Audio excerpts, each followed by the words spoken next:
नमस्कार। आज बात करते हैं दो ऐसे बड़े ग्लोबल डेवलपमेंट्स की जो एक साथ हो रहे हैं और पूरी दुनिया को परेशान कर रहे हैं। एक तरफ तो मार्केट में हड़कंप मचा है और दूसरी तरफ एक बड़ा युद्ध और भी ज्यादा गंभीर हो गया है। चलिए समझने की कोशिश करते हैं कि आखिर ये हो क्या रहा है। तो देखिए, दुनिया इस वक्त एक नहीं बल्कि दो बड़े झटके झेल रही है। एक तरफ है फाइनेंशियल दुनिया, जहां समझिए एक तरह का भूचाल आ गया है, और दूसरी तरफ है एक बड़ा युद्ध जहां टेंशन अपने पीक पर है। तो चलिए सबसे पहले बात करते हैं पहले झटके की, यानी बाजारों के ठप पड़ जाने की। देखते हैं कि आखिर ऐसा हुआ क्यों।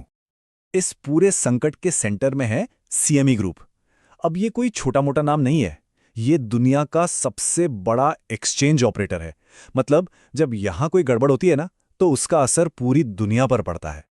तो हुआ ये कि सब कुछ शुरू हुआ एक डेटा सेंटर में कूलिंग सिस्टम के फेल होने से। सोचिए, एक छोटी सी टेक्निकल प्रॉब्लम और उसने एक पूरा चेन रिएक्शन शुरू कर दिया। सबसे पहले तो लाइव कीमतें ही दिखनी बंद हो गई, और जैसे ही ऐसा हुआ, दुनिया भर में ट्रेडिंग रुक गई और मार्केट्स में जबरदस्त उथल-पुथल मच गई। उस वक्त एक बात कही गई थी कि ट्रेडर्स अंधेरे में तीर चला रहे हैं, और ये लाइन ना उस समय की बेचैनी को एकदम सही बयां करती है। जरा सोचिए, जब कीमतें ही नहीं दिख रही तो मार्केट में काम करने वाले तो बिल्कुल बेबस हो जाएंगे। ये एक तरह का फाइनेंशियल ब्लैकआउट था। और ट्रेडिंग रुकने का नतीजा क्या हुआ? पूरी फाइनेंशियल दुनिया में एक तरह की घबराहट फैल गई।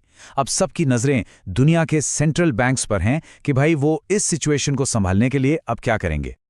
तो ये तो हुई पहले झटके की बात। अब आते हैं दूसरे झटके पर। फाइनेंशियल वर्ल्ड से निकलकर अब जरा पूर्वी यूरोप के वॉर जोन पर नजर डालते हैं, जहां सिचुएशन और भी ज्यादा टेंस्ड हो गई है।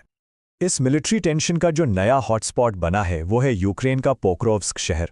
ये एक बहुत ही स्ट्रेटेजिकली इंपॉर्टेंट जगह है, और यहाँ जो कुछ भी हो रहा है वो इस युद्ध की पूरी दिशा बदल सकता है। अब यहाँ पर एक दिलचस्प चीज हो रही है। दोनों तरफ से ना बिल्कुल अलग अलग बातें सामने आ रही हैं। रूस की सेना का कहना है कि उन्होंने शहर को पूरी तरह से घेर लिया है। दूसरी तरफ यूक्रेन की कमान कह रही है कि उन्होंने नए हमलों को तो रोक दिया है, लेकिन साथ ही वो ये भी मान रहे हैं कि रूस ने अपनी रिजर्व फोर्सेस को भी मोर्चे पर लगा दिया है। और रूस तो एक कदम आगे बढ़कर ये दावा कर रहा है कि शहर का 70% हिस्सा अब उनके कंट्रोल में है।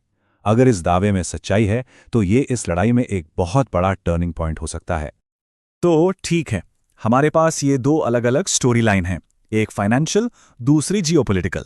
अब इन दोनों को जोड़कर देखते हैं कि इनका मिला जुला असर पूरी दुनिया पर क्या पड़ रहा है। सोचिए, एक मामूली सी टेक्निकल गड़बड़ी और एक रीजनल कॉन्फ्लिक्ट, ये दो चीजें मिलकर पूरी दुनिया में शॉकवेव्स भेज रही हैं। इससे यही पता चलता है कि आज की दुनिया कितनी ज्यादा आपस में कनेक्टेड है और कितनी नाजुक भी। तो ये जो अनिश्चितता का तूफान बन रहा है, इसका असर क्या होगा? देखिए, ग्लोबल एनर्जी सप्लाई में दिक्कत आ सकती है, कमोडिटी के दाम बढ़ सकते हैं, बड़े जियोपॉलिटिकल बदलाव हो सकते हैं, और खासतौर पर जो इमर्जिंग मार्केट्स है उनके लिए काफी उथल-पुथल हो सकती है। तो अब सवाल उठता है कि इसका भारत जैसे इमर्जिंग मार्केट्स पर क्या असर होगा? देखिए, इस ग्लोबल उथल-पुथल का सीधा असर हमारी करेंसी पर, महंगाई पर और यहां होने वाले निवेशों पर पड़ सकता है।